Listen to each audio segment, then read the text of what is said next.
Gandhi e a história da pintura. Itália, 1300. Qualquer história digna de ser contada precisa de heróis. Mas por mais de 1000 anos, a arte não teve nenhum herói. Ou se teve, os nomes caíram no esquecimento. De repente, vindo de lugar nenhum, surgiu um homem que mudaria tudo isso.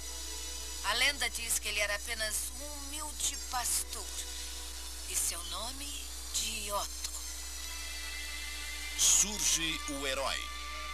Versão brasileira, Herbert Richards.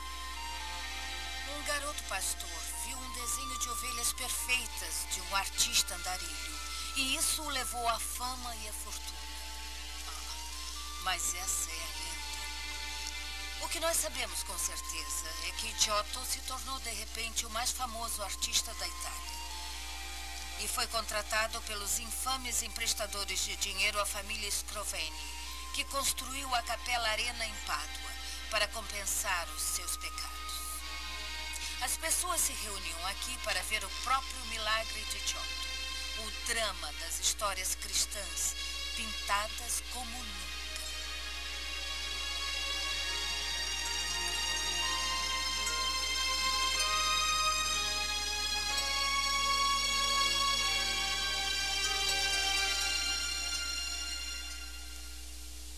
É como se atualmente as pessoas só tivessem rádio.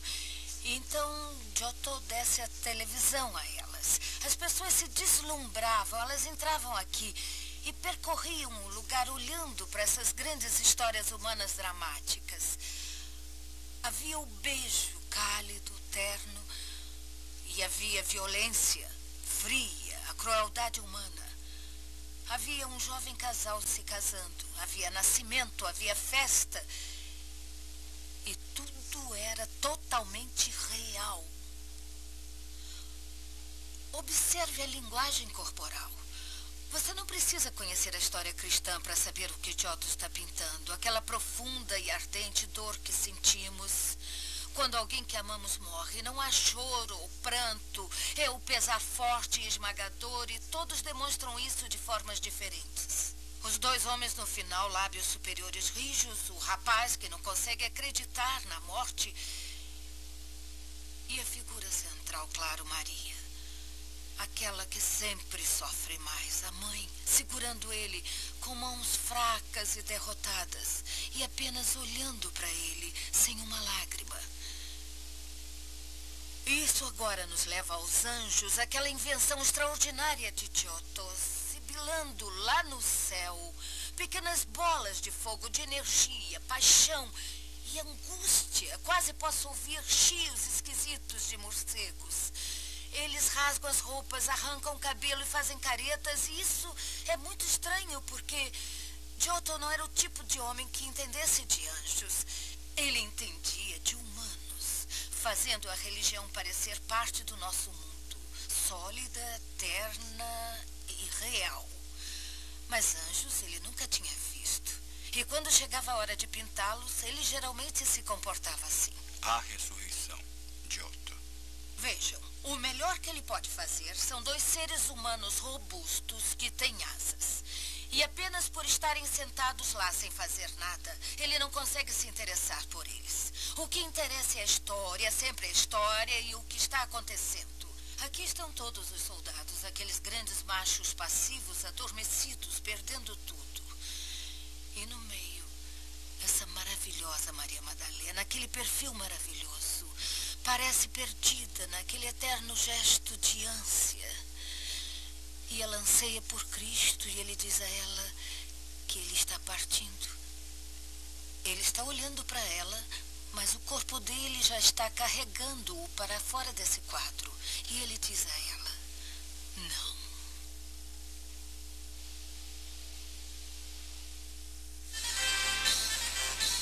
Giotto teve sorte em nascer numa época quando eram as cidades italianas que estabeleciam um padrão na Europa medieval. E eles realmente adoravam se exibir uns para os outros no campo de batalha, ou, menos perigosamente, com quadros vivos e coloridos que ainda são vistos hoje.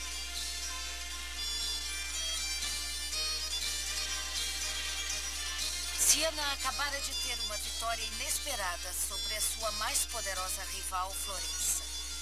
E o melhor modo de comemorar foi encomendando um grande quadro do artista campeão da cidade. Se Florença tinha Giotto, então a feroz rival dela, Siena, também tinha um grande pintor, Duccio. A cidade estava imensamente orgulhosa dele. E os fundadores da cidade o encarregaram de pintar um quadro enorme, a Nossa Senhora e a Grandeza. E quando terminou, todos se reuniram no ateliê, cantando, dançando e tocando sinos para carregá-lo ao Duomo.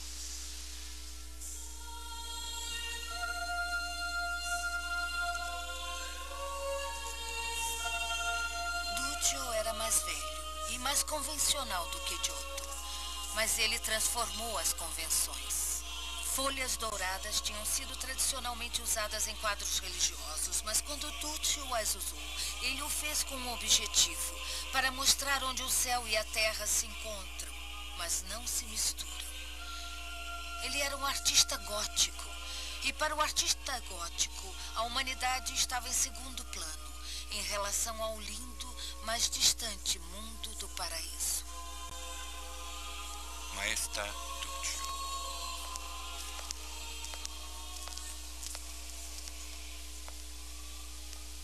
E aqui está ele, ainda em Siena, mas infelizmente não na amplidão da catedral e infelizmente não como Duccio o pintou. Foi um trabalho enorme, um tipo de capela-arena em miniatura com toda a história de Cristo e da mãe dele em pequenas imagens em cima, embaixo, dos lados e ao fundo. E em alguma época do século XVIII, algum tolo resolveu cortar pedaços. Então o que nós temos aqui é uma pintura sem a moldura e tristemente mutilada, mas ainda bonita. É a visão de Duccio do que é estar no paraíso. Sem barulho, sem agitação, só silêncio, apenas muita paz. Todos os santos aqui são santos caros aos sienenses. E se você apenas observar um, verá a maravilhosa beleza espiritual com a qual ele os pintou. Veja a pequena Santa Inês no final. Giotto teria se interessado por essa santa de 14 anos como pessoa. Se ela se dava bem com a mãe, se as notas escolares eram boas, se tinha dentes ruins. Mas não Duccio. É a Agnes como um símbolo de inocência com adoráveis traços puros e as cascatas da túnica.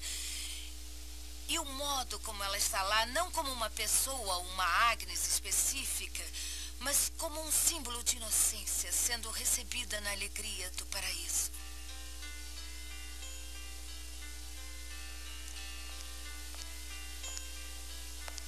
Enquanto Giotto tinha o dom de descer os personagens da história cristã até o nosso nível, Duccio, de algum modo, consegue nos elevar ao nível deles. Olhar um quadro de Duccio é uma experiência imensamente espiritual e relaxante. E a gente pensa, que homem gentil devia ser. Mas, de fato, ele era o mais turbulento dos artistas, sempre enrascado. Ele não tomava armas na defesa da cidade, ele não pagava impostos. Aliás, no que diz respeito a Siena, ele dizia não. Siena precisava de cidadãos leais.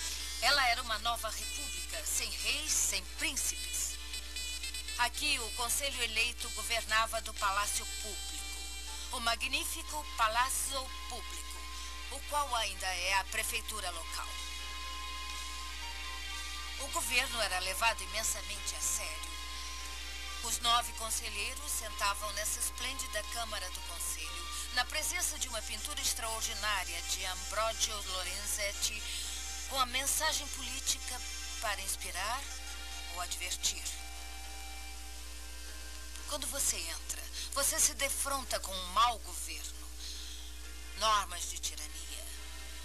As paredes desmoronam, nenhuma mulher está segura nas ruas, há roubo, violência, terror. Mas nessa outra parede, em todo o seu esplendor, está um panorama do bom governo. Agora, Lorenzetti tinha um problema técnico. porque havia dois núcleos para isso. Um era a justiça, porque a república era baseada em todas as pessoas tratadas igualmente.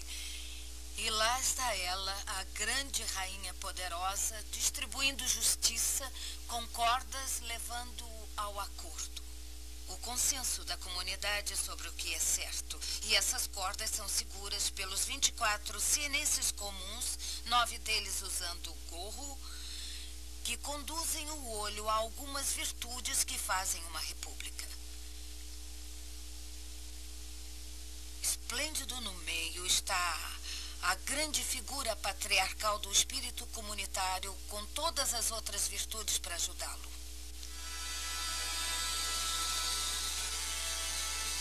100 anos depois, e o norte da cidade de Brooks verá o último grande florescer da arte da Idade Média.